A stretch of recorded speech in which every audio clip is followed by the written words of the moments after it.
DLC episode of the Extremely Casual Gamers podcast with Ellie, Chris and Guy. This is a casual gaming podcast for the everyday gamer, and on our DLCs every Monday, it's dedicated listener content.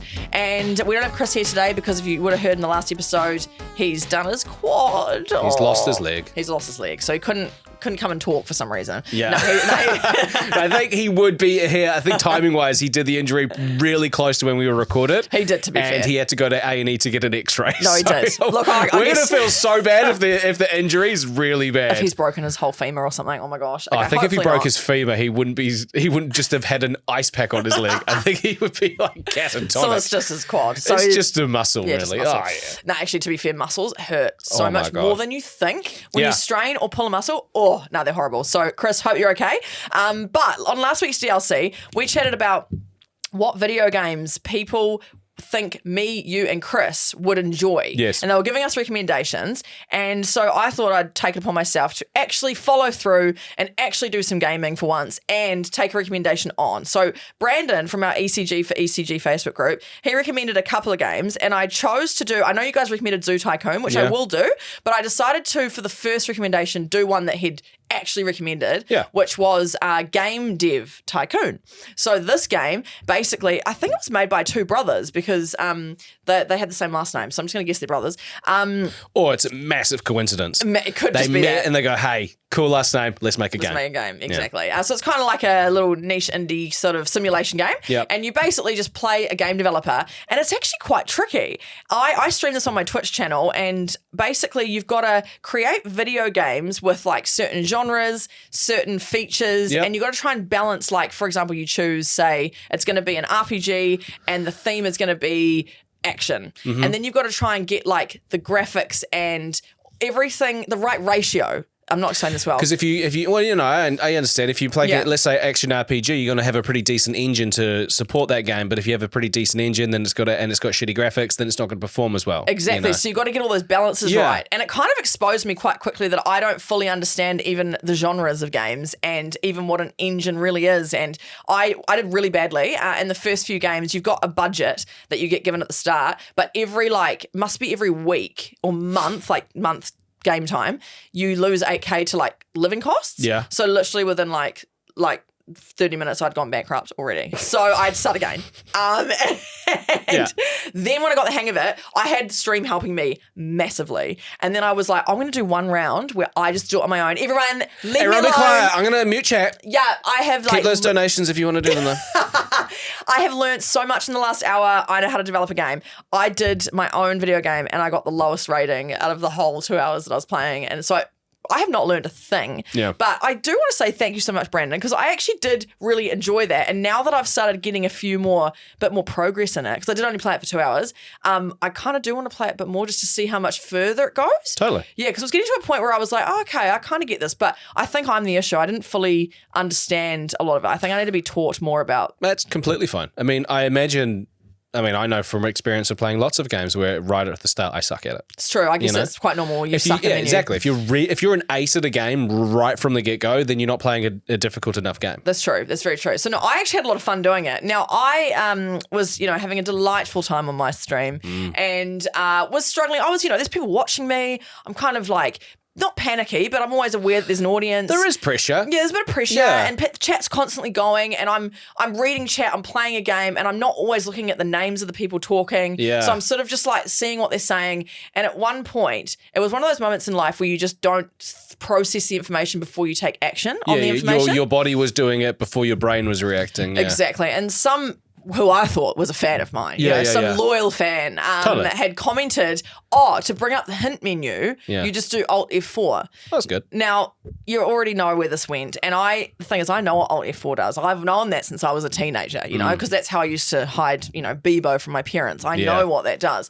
But I didn't think at all in the moment. And I just took it, did it, exited the whole game, and then I look up and, it was Guy Mansell that suggested that one. Yeah. So you came and you completely ruined my stream the first time I finally played a game, and you've just absolutely come and just derailed it. And then I left. And then you literally And then I left. left. So you didn't see any of my real gameplay. You just came in. I came in and I didn't come in to destroy it. I got because I follow you on Twitch, so I got the email saying Ellie's streaming. I was like, oh, I'll go and check it out. Thank you. And then I watched about 10, 15 seconds of you fumbling through going, not saying, don't know what you're doing, which is fine.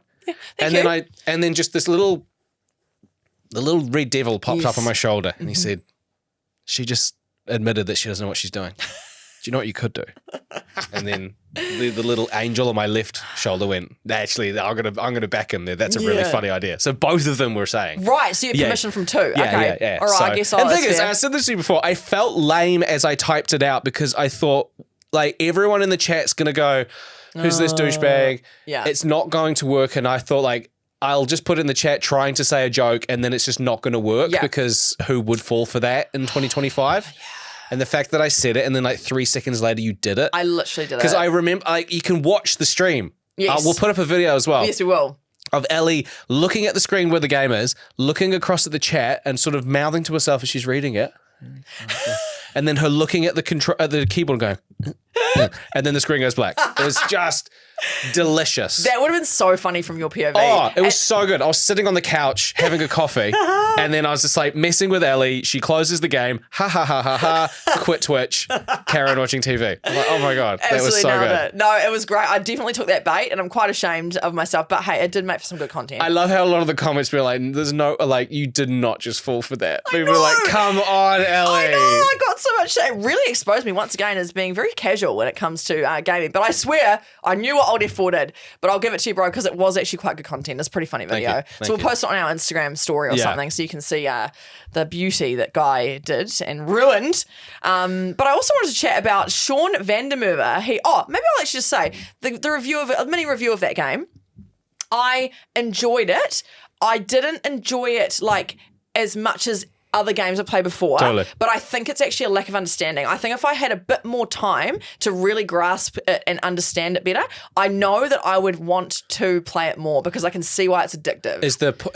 Is the reason that you would want to play it more purely because you just want to get a better review? Like you want to get a better score than the first time? You said you got like a really low score with the game you developed? Yes. So like, would you play it, get a better score, just to be able to say, cool, I did it, then wash your hands, which is totally fine. Yeah, I kind of want to understand. I don't want to give up on it until I understand the true mechanics because I know that once you understand it, it would be really satisfying to basically you develop a game and then it goes to market and then you see how many sales it's brought in. So money is your measure, and I can see why people would really enjoy that, and I think I would too if I just had played a little bit longer. Well, yeah, you would apply what you learnt the first time. Make a game, it does slightly better, and then you just repeat the process. It's the same when I played Farming Simulator. I would sow a field of crop, I'd sell it for X amount, and then I go, well, I didn't do this time, so I'll do that. And then it's just that. Trial and error.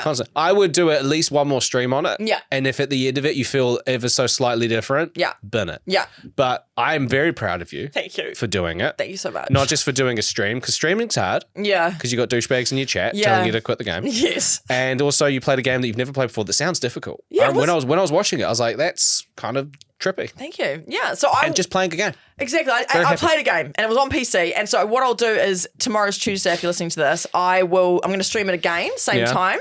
Actually, probably slightly earlier. I'm going to keep going on that game for a little bit and just give it a bit more of a chance. I don't hate the game by any means. I just think I need a little bit more time on it. So thank you, Brandon. And I kind of want to make it a thing where I get recommendations from people and I just try games on stream. I'm so awesome. Open to doing that. Yeah.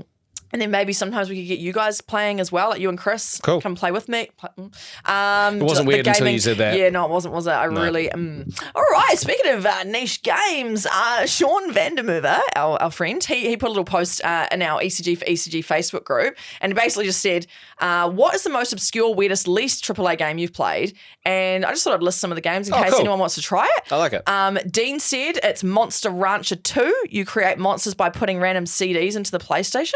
Wait, you create a monster by putting... That's so random. So is it a game about a PlayStation? Must be. Wait, hang on. Yeah, Jory remembers it. Kerry remembers it. Oh, so it's got to be a game. What's it called? Monster Rancher. Monster Rancher 2, yeah.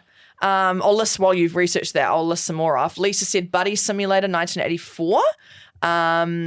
It was a PC one, basically an unhinged nightmare-fueled tour through the ages of gaming with a deeply insecure and passive-aggressive game designer. Yeah. Wouldn't necessarily play a game, but would highly recommend as a short, low-effort game.